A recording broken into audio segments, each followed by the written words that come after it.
তো guys welcome back to our video. আজকের এই ভিডিওতে তোমাদের স্বামী বিবেকানন্দ স্কলারশিপের যাদের রিজেক্টেড হয়েছে সম্পূর্ণ তথ্য দেব। অনেক কষ্ট করে জোগাড় করেছি তোমাদের জন্য এই তথ্যগুলো। তোমাদের অনেকেই কমপ্লেন, অনেকেই কমেন্ট বক্সে কমেন্ট করছো রিজেক্টেড হয়ে গিয়েছে, এখন কি করব। তো তোমরা এখন কি করবে সমস্ত তথ্য আজকের এই ভিডিওর মাধ্যমে তোমাদের জানাবো, এবং তোমরা সকলেই জানো আমাদের যারা কমেন্ট বক্সে কমেন্ট করেছো তাদের যথাযথ উত্তর দেওয়া হয়েছে।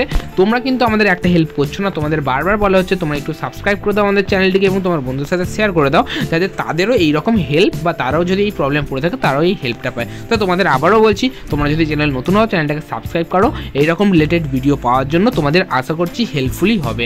তো বেশি কথা না বাড়িয়ে আজকের ভিডিও আমরা স্টার্ট করছি। তো স্বামী বিবেকানন্দ মেরিট কাম ইন স্কলারশিপ 2024-25 বর্ষে যাদের অ্যাপ্লিকেশান রিজেক্টেড হয়েছে তারা এখন কি করবে। তো সবার প্রথমে তোমাদের বলতে চাইবো যে অ্যাপ্লিকেশান কেন রিজেক্টেড হয়। অ্যাপ্লিকেশান রিজেক্টেড হয় নানা রকম কারণে, তার মধ্যে কয়েকটা কারণ হচ্ছে তুমি ধরো মার্কশিট আপলোড করেছো, ভালোভাবে ফটোটি স্ক্যান হয়নি, তাদের পাঠিয়ে দিয়েছো, তো সেক্ষেত্রে কিন্তু মার্কশিট ক্যান্সেল হয়ে যাবে। তারপরে হচ্ছে তোমার যাদের অ্যাডমিশন রিসিভ দেখতে পাচ্ছ যে ক্যান্সেল অ্যাডমিশন রিসিভ অর্ডার এরকম কিছু দেখাচ্ছে, দেখিয়ে রিজেক্টেড করে দিচ্ছে। তো এইগুলো হচ্ছে ভালোভাবে ফটোগুলো বা স্ক্যানগুলো করা হয়নি, তার জন্য অ্যাপ্লিকেশানগুলো পর করে রিজেক্টেড হয়ে যাচ্ছে। তারপরে কারোর ব্যাঙ্ক অ্যাকাউন্ট ভালো করে স্ক্যান হয়নি, কারোর ব্যাঙ্ক অ্যাকাউন্ট তথ্য মিলছে না, কারোর নামের স্পেলিং ভুল আছে, সাবমিটেরও আছে। তো তোমাদের সকলের প্রশ্ন অ্যাপ্লিকেশান ফরওয়ার্ডের পর আবার কেন সাবমিটেড হচ্ছে। অ্যাপ্লিকেশান ফরওয়ার্ডের পর সাবমিটেড হচ্ছে কারণ তোমাদের অনেকের অ্যাপ্লিকেশান কিন্তু আধার কার্ডের সাথে অ্যাপ্লিকেশানের যে নামের বা তথ্য দিয়েছো সেই সমস্ত তথ্য মিসম্যাচ হচ্ছে, তাই জন্য ভুল হচ্ছে। তো সমস্ত রকম তথ্য বা সমস্ত পরিকল্পনা আছে তোমাদের এই ভিডিওর মাধ্যমে জানাচ্ছি। তো প্রথমে বলে রাখছি, যেটা বললাম যে তোমাদের অ্যাপ্লিকেশান কেন রিজেক্টেড হয়, ভুলভ্রান্তি নাম্বার বা কোনো রকম যদি ভুলভ্রান্তি নামের তথ্য দিয়ে থাকো সেই সমস্তর জন্য, ব্যাংকের পাসবুকের তথ্য এবং অরিজিনালি তোমার ব্যাংকের পাসবুকের তথ্য না মেলানোর জন্য, এবং তোমাদের এই মুহূর্তে যেটা নতুন দেখতে পাচ্ছি যে অ্যাডমিশন রিসিভ ইন অর্ডার এরকম কিছু একটা দেখিয়ে রিজেক্টেড করা হচ্ছে।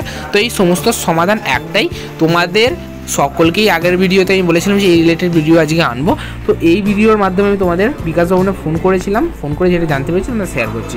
তো এই যেটা জানা গিয়েছে এপ্রিল মাস করে নাকি অ্যাপ্লিকেশান যাদের রিজেক্টেড হয়েছে তাদের একটি নতুন অপশান অ্যাভেলেবেল হবে তাদের আইডিতে। তো আমি সমস্ত অপশানে আজ এই ভিডিওর মাধ্যমে দেখিয়ে দিচ্ছি। তার আগে বলে রাখি, তোমরা যদি অ্যাপ্লিকেশান আইডি এবং পাসওয়ার্ড দিয়ে লগ ইন করে দেখো যে তোমাদের আইডি এবং পাসওয়ার্ডের পাশে ক্যান্সেল বলে কোনো অপশান আছে, অ্যাপ্লিকেশান রিজেক্টেড করার জন্য কোনো অ্যাপ্লিকেশান তুলে নেওয়ার জন্য কোনো অপশান আছে, তো তোমরা সেটা যদি পাও, বাই চান্স পাও, তো তোমরা সেখান থেকে অ্যাপ্লিকেশান ক্যান্সেল করে নতুন অ্যাপ্লিকেশান করবে সমস্ত তথ্য দিয়ে। এবার বলে রাখি, যাদের রিজেক্টেড হয়ে গেছে এবং কোনো রকম কিছু করেনি তারা কী করবে। সবার প্রথমে এপ্রিল মাস করে তোমাদের অ্যাপ্লিকেশনের সাথে একটা নতুন জিনিস অ্যাড হবে, সেটি আজ তোমাদের এই ভিডিওর মাধ্যমে দেখাচ্ছি, যেটা হয়তো কোনো ইউটিউব চ্যানেল এখনও তোমাদের হেল্প করেনি এই বিষয় নিয়ে। তো তোমাদের কি অ্যাড হবে সেটি তোমাদের সামনে এখন দেখাচ্ছি। তো সবার প্রথমে আমি তোমাদের এই যে ড্যাশবোর্ডটা দেখতে পাচ্ছ এটি কিন্তু তোমাদের সবার সামনে ওপেন হবে যখন এপ্রিল মাস আসবে, এবং যখন তোমাদের বলা হয়েছে যে এপ্রিল মাসে একটি নতুন অপশান অ্যাড হবে তোমাদের প্রোফাইলে। কী অপশান, এইখানে ভালো করে দেখতে পাচ্ছ আপলোড ডকুমেন্ট ফর অ্যাপ্রুভাল, এই অপশানটা তোমাদের সামনে ওপেন হবে। যাদের অ্যাপ্লিকেশন রিজেক্টেড শো করবে স্ট্যাটাসে, এইখানে দেখতে পাচ্ছ স্ট্যাটাস রিজেক্টেড বলে লেখা আছে, তাদের ক্ষেত্রে কিন্তু এপ্রিল মাস করে SBMCM এর কথা অনুযায়ী এই নতুন অপশানটি অ্যাড হবে। এবার বলে রাখি, এইটি কিন্তু এই মুহূর্তে এখনও অ্যাড হয়নি, যাদের রিজেক্টেড হয়েছে এপ্রিল মাস নাগাদ করে অ্যাড হওয়ার কথা আছে, সেটি আমি জানতে পেরেছি। তো তোমার সাথে সেটি শেয়ার করছি। যখন এই অপশানটি অ্যাভেলেবেল হবে তোমাদের সামনে দেখতে পাচ্ছ লেখা আছে আপলোড ডকুমেন্ট ফর অ্যাপ্রুভাল। এইভাবে কিন্তু আগের বছরেও জিনিসগুলো রেকটিফাই যারা করেছিল তাদের এইভাবেই সংশোধন করেছে। তো তোমাদের এইটিই বলছি, এবং পরে যাদের এইটি করা বা এরকম যদি কোনো অপশান অ্যাভেলেবেল না হয় তো কী করতে হবে সেটাও তোমাদের জানিয়ে দেবো। তো সবার প্রথমে এইরকম একটি অপশান অ্যাভেলেবেল হবে যেটি লেখা থাকবে আপলোড ডকুমেন্ট ফর অ্যাপ্রুভাল, যেটা কিনা আপলোড করলে ডকুমেন্ট অ্যাপ্রুভাল পাবে। তো সবার প্রথমে তোমরা যখনই এই আপলোড ডকুমেন্টে অ্যাপ্রুভালে ক্লিক করবে তার আগে তোমাদের দেখে নেবে এখানে স্ট্যাটাস কি শো করছে রিজেক্টেড, এবং কী কারণে তোমার রিজেক্টেড হয়েছে সেটি কিন্তু নিচে এখানে লেখা থাকবে রিজেক্টেড মেসেজের তলায়, যে মার্কশিট বা অর্ডার লাইন অ্যাডমিশন রিসিভ কী কারণে রিজেক্টেড হয়েছে সেটা তুমি দেখতে পাবে। তো তোমাকে কিন্তু সেই ডকুমেন্টগুলোই আবার এখানে আপলোড করতে হবে। তো এই অপশানটা যখন তুমি ক্লিক করবে, তখন তোমার সামনে কী ইন্টারফেস আছে সেটা তোমার সামনে আমি দেখিয়ে দিচ্ছি। এই অপশানে যখন তুমি ক্লিক করবে তোমার সামনে কিন্তু এই রকম দুটো অপশান আসবে, একটা হচ্ছে সেলফ ডিক্লারেশন আর একটা হচ্ছে রেকটিফাই ডকুমেন্ট। দুটো অপশন তোমাদের সামনে দেখতে পাবে। প্রথমত বলে রাখি, সেলফ ডিক্লারেশন যেটি রয়েছে সেটি হচ্ছে পিডিএফ ফরম্যাটে করতে হবে 400 কেবির মধ্যে, এবং যেটি তোমাদের রেকটিফিকেশন আছে সেটি কিন্তু 1 MBর মধ্যে করতে হবে। ঠিক আছে, 1 MBর মধ্যে তোমাদের কিন্তু করে এখানে আপলোড করতে হবে সমস্ত জিনিসগুলো।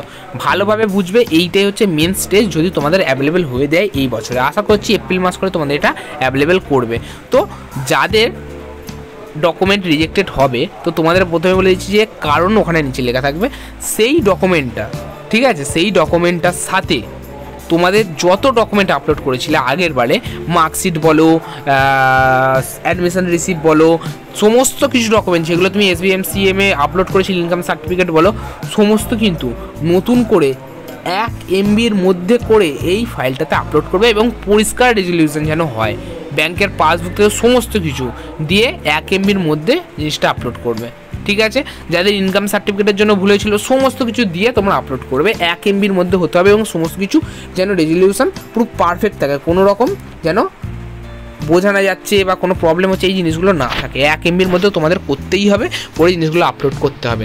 এরপরে তোমাদের যাচ্ছি দ্বিতীয় অপশন হচ্ছে সেলফ ডিক্লারেশন। সেলফ ডিক্লারেশন হচ্ছে তোমাদের ইনস্টিটিউট থেকে পারমিশন নিতে হবে। ঠিক আছে, ইনস্টিটিউট থেকে পারমিশন নিতে তোমরা প্রথমত এইখানে যেটা ক্লিক করবে, ক্লিক করে তোমরা তোমাদের ডাউনলোড করে নেবে তোমাদের যে ডিক্লারেশন ফর্মটা আসবে। আমি তোমাদের সামনে তুলে ধরছি, এক্ষুনি দেখতে পাবে। এবার বলে কি, যারা রিনিউ করেছিলে তাদের হয়তো ইউটিলাইজেশন সার্টিফিকেট দাওনি, তাও জন্যেও কিন্তু এখানে অ্যাপ্লিকেশন রিজেক্টেড হতে পারে। তো তোমরা কিন্তু সেটা দেখে নেবে, তোমরা তোমাদের ইউটিলাইজেশন সার্টিফিকেট এখানে ডাউনলোড করার অপশন পাবে, সেখান থেকে ইউটিলাইজেশন সার্টিফিকেট ডাউনলোড করে নেবে এবং সেলফ ডিক্লারেশন ফর্ম ডাউনলোড করে নেবে, করে যার যেটা হবে সেটি কিন্তু এখানে আপলোড করে দেবে।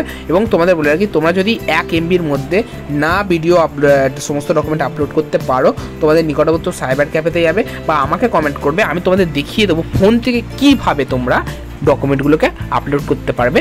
এবং তোমাদের যে গুগল প্লে স্টোর আছে সেখান থেকে যে স্ক্যান করার যে অ্যাডবের অ্যাপগুলো আছে, ডগ বলে যে অ্যাপটা রয়েছে, সেখান থেকে তোমরা ইজিলি কিন্তু স্ক্যান করে সমস্ত কিছু করতে পারবে। তোমাদের যদি এই রিলেটেড ভিডিও চাও আমার কমেন্ট বক্সে কমেন্ট করো, আমি তোমাদের আজকের মধ্যে হোক বা কালকের মধ্যে হোক এই ভিডিও কিন্তু নতুন ভিডিও আপলোড করে দেবো আমার চ্যানেলে। তো তোমাদের সুবিধার্থে এই প্রথমে আমি কিন্তু এই জিনিসটা দেখেছি, হয়তো কোনো চ্যানেলে এখন পর্যন্ত দেখাইনি।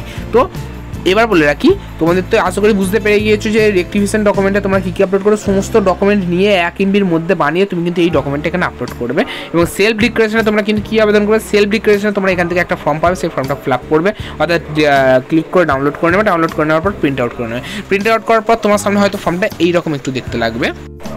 তো তোমাদের সামনে সেলফ ডিক্লারেশন ফর্ম এইরকম একটি ওপেন হবে। এই সেলফ ডিক্লারেশন ফর্মে কী কী থাকবে, সেলফ ডিক্লারেশনে তোমার প্রথমেই নাম থাকবে, নাম থাকার পর সমস্ত তথ্য লেখা থাকবে। লেখার পর এইখানে দেখতে পাবে অথরিটি অন বলে একটি অপশান লেখা রয়েছে। এই অথরিটি অনে তুমি কোনো হাত দেবে না। এই অথরিটি অনে তোমাদের যে টিচার ইনচার্জ হোক, তোমাদের যে প্রিন্সিপাল হোক, বা তোমাদের বিদ্যালয়ের বা তোমাদের কলেজের যে HOI head of institute, say signature করবে এবং কলেজের সিল দেবে। তোমাদের বারবার বলে রেখেছি, শুধু সিগনেচার করলে হবে না, কিন্তু কলেজের সিল দিতে হবে। ঠিক আছে, কলেজের সিল দিলে তবে কিন্তু এটা অ্যাপ্রুভাল হবে। এবং এইখানে নিচের দিকে তোমাদের সমস্ত রকম পার্সোনাল ডাটা দিতে হবে। এইখানে নিচের দিকে যে তোমাদের সমস্ত পার্সোনাল ডাটা দিতে হবে, এই পার্সোনাল ডাটাটা তোমরা কিন্তু তোমাদের মতন করে দেখতে পেয়ে যাবে বা তোমরা তোমাদের মতন দিয়ে দেবে যদি ড্যাশ দেওয়া থাকে। তো এইটাই হচ্ছে সেলফ ডিক্লারেশন ফর্ম। ফর্মটা যথাযথভাবে ফিল আপ করে কোনো রকম কাটাকুটি করবে না। করার পর যখন তোমাদের এটা পরিপূর্ণ টিচার থেকে স্ট্যাম্প মেরে সমস্ত কাজ কমপ্লিট হবে, তখন তুমি ফর্মটা নেবে, ফর্মটা নিয়ে আসবে, নিয়ে এসে এই পেজে চলে আসবে। এই পেজে এসে তোমরা এখান থেকে তোমাদের যে 1 MBর মধ্যে যে এটা করতে বললাম, ফাইলটা করতে বললাম, সেটা এখানে আপলোড করবে। এবং যেখানে যে পিডিএফটা করলে সেলফ ডিক্লারেশন, সেই পিডিএফটা এখানে আপলোড করবে। পিডিএফটা মনে রাখবে 400 কেবির মধ্যে হতে হবে, আর এটা 1 MBর মধ্যে হতে হবে। একটা পিডিএফের ভিতরে যেন সমস্ত রেকটিফিকেশন ডকুমেন্ট থাকে, তো সেইভাবেই তোমরা এখানে আপলোড করবে। ঠিক আছে, এবার বলে রাখি, তোমাদের যদি এপ্রিল মাসে এটি অ্যাভেলেবেল না হয়ে থাকে তাহলে তোমরা কী করবে। এপ্রিল মাসে অ্যাভেলেবেল না হয়ে থাকে, তোমাদের যাদের রিজেক্টেড হয়েছে, তোমরা ডাইরেক্ট বিকাশ ভবনের সাথে যোগাযোগ করবে, অর্থাৎ বিকাশ ভবনে চলে যাবে, সমস্ত ডকুমেন্ট নিয়ে তাদেরকে গিয়ে তোমাদের সব সমস্যা বলবে, তারা কি বলে সেইটি শুনবে এবং সেইভাবে চলবে। এবার বলে কি, যাদের ফরওয়ার্ডের সমস্যা, অর্থাৎ ফরওয়ার্ড বা HOI দেখাচ্ছে অনেক দিন ধরে, 1 মাস দেখাচ্ছে, 2 মাস দেখাচ্ছে, 3 মাস দেখাচ্ছে, ঠিক আছে, কিন্তু যাদের এক একজনের কমেন্ট দেখেছি কারোর 8 মাস বলেছে, লাস্ট 8 মাস HOI ফরওয়ার্ড বলে লেখা আসছে।